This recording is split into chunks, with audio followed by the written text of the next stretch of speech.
एक बार गौतम बुद्ध वैशाली नगरी में धर्म प्रचार के लिए गुजर रहे थे। जब वह नगर के बीचों बीच से गुजर रहे थे तो उन्होंने देखा कि कुछ सैनिक तेजी से भागती हुई एक लड़की का पीछा कर रहे हैं। वह डरी हुई लड़की एक कुएं के पास जाकर खड़ी हो गई। वह हाँफ रही थी और प्यासी भी थी। बुद्ध ने उस बालिका को अपने पास बुलाया और कहा कि वह उनके लिए कुएं से पानी निकाले, स्वयं भी पिए और उन्हें भी पिलाए। इतनी देर में सैनिक भी वहां पहुंच गए। बुद्ध ने उन सैनिकों को हाथ के संकेत से रुकने को कहा। उनकी बात पर वह कन्या कुछ झेपती हुई बोली, महाराज, मैं एक अछूत कन्या हूँ। मेरे कुएं से पानी निकालने पर जल दूषित हो जाएगा। बुद्ध ने उसे फिर कहा, पुत्री, बहुत जोर की प्यास लगी है, पहले तुम पानी पिलाओ। इतने में वैशाली के राजा भी वहां आ पहुंचे।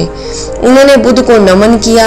सोने के बर्तन में केवड़े और गुलाब का सुगंधित पानी पीने के लिए पेश किया, लेकिन बुद्ध ने उसे लेने से इनकार कर दिया और बुद्ध ने बालिका से फिर अपनी बात दोहराई।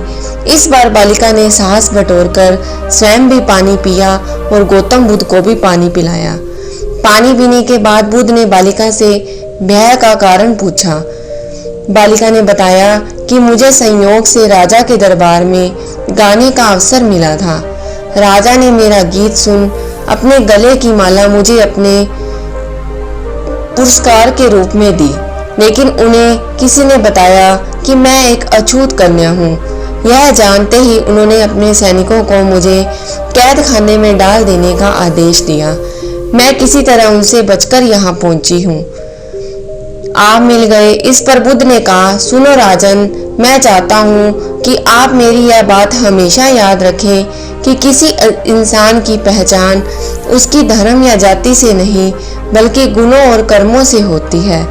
जिस बालिका के मधुर कंठ से निकले गीत का आपने आनंद उठाया, उसे पुरस्कार दिया, जिसके कार्य इतने अच्छे हैं, वह अछूत हो ही नहीं सकती। यहाँ पर नीची सोच और छोटे कार्य करके अछूत होने का परिचय तो आपने दिया है, इसलिए मेरी नजरों में यह कन्या नहीं बल्कि आप अछूत हो। वैशाली नरेश बुद्ध के सामने शर्मिंदा होने के अलावा और कर भी क्या सकते थे। उन्होंने बुद्ध से क्षमा मांगी और वहां से चले गए।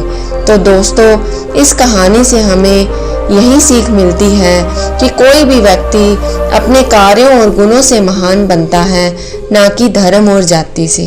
धन्यवाद।